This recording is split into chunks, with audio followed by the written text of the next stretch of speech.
নিজের সন্তানের হাসি মুখটা দেখতে কার না ভালো লাগে বলুন। আজকে আমি আমার মেয়ের ছোট্ট একটা স্বপ্ন পূরণ করব। ও বেশ কিছুদিন ধরে চাচ্ছিল, ভাবলাম আজকে সে জিনিসটা আনবো আর ওকে না জানিয়েই আনবো। আসসালামু আলাইকুম, কেমন আছেন সবাই? তো সকালে ঘুম থেকে উঠে নাস্তা সেরে সকালের বাসি সমস্ত কাজ কমপ্লিট করে এখন আমি চলে আসলাম রান্নাঘরে। তো আজকে আমি রান্না করব ছোট মাছের চচ্চড়ি। এই ভিডিওটা বেশ কয়েকদিন আগের, তো আপনারা অবশ্যই দেখেছেন আমি ডুমুর কেটে রেখেছিলাম ভাপ দিয়ে। তো আজকে ভাবলাম সেই ডুমুরটাও ভাজি করে নেব। আজকের এই দুটো রান্নাই কিন্তু আমার বরের ভীষণ পছন্দের, আর ও যে কদিন ছুটিতে থাকে আমি সব সময় চেষ্টা করি ওর পছন্দ মতো রান্নাবান্না করে দেওয়ার জন্য। তো এখন আমি ডুমুর ভাজিটা করে নেব। ডুমুর ভাজিটা বাগার দেওয়ার জন্য আমি বেশি করে রসুন এবং পেঁয়াজ দিয়েছি, আর এগুলা বাদামি কালার হয়ে আসতেই আমি ডুমুরগুলো দিয়ে দিলাম। আর ডুমুরগুলোতে আমি সব রকমের মশলা দিয়েই কিন্তু সেদ্ধ করে নিয়েছিলাম, আর সাথে পেঁয়াজও দিয়েছিলাম। আর অনেকক্ষণ যাবৎ এই ভাজিটা করে নিতে হবে, তাহলেই হয়ে যাবে। দুপুরে রান্নাবান্না করে খাওয়া দাওয়া করে একটু রেস্ট নিয়েছিলাম, আর আমরা বের হয়েছি সন্ধ্যার সময়। আমার বেবি কিন্তু এখন কোচিংয়ে আছে, ও জানেই না যে আমরা এখন বের হয়েছি ওর জন্য কিছু কিনতে।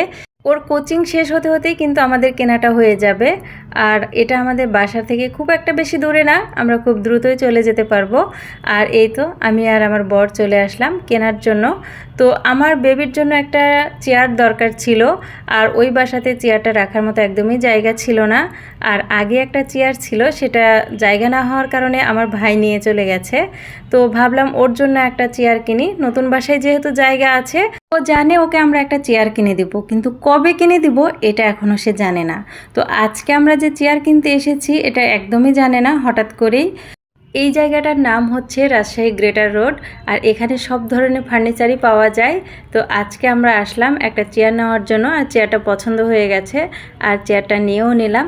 এখন আমরা রিক্সার জন্য দাঁড়িয়ে আছি, আর এই পাশ থেকে একদমই ফাঁকা রিক্সা পাওয়া যাচ্ছিল না, যার কারণে আমি একটু ভিডিও ক্লিপ নিয়ে নিলাম। আর দাঁড়িয়ে দাঁড়িয়ে দেখছিলাম যে কখন একটা ফাঁকা রিক্সা আসবে, আর তখনই আমরা যাব।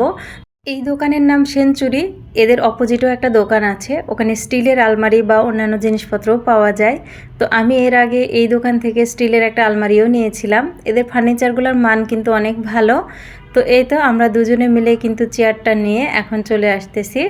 রাজশাহী শহরে কিন্তু রাতের বেলায় ঘুরতে খুব ভালো লাগে। রাতের বেলায় একদমই আপনি বুঝতে পারবেন না যে রাত হয়েছে, অনেক আলো।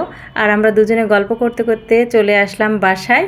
তো এই তো আমার বেবির চেয়ারটা কিন্তু বেবি পেয়ে মহা খুশি। তো ওর এই স্বপ্নটা পূরণ করলাম, ও অনেক দিন ধরেই চাচ্ছিল। তো চেয়ারটা কেমন হয়েছে অবশ্যই কিন্তু আপনারা কমেন্টে জানাবেন, আর কে কোথা থেকে আমার ভিডিও দেখছেন সেটাও কিন্তু কমেন্টে জানাবেন। এই তো একটু টেবিল নিয়ে খেলাধুলা শেষ, এবার মাছদের খেতে দিতে চলে আসলো। তো সবাই ভালো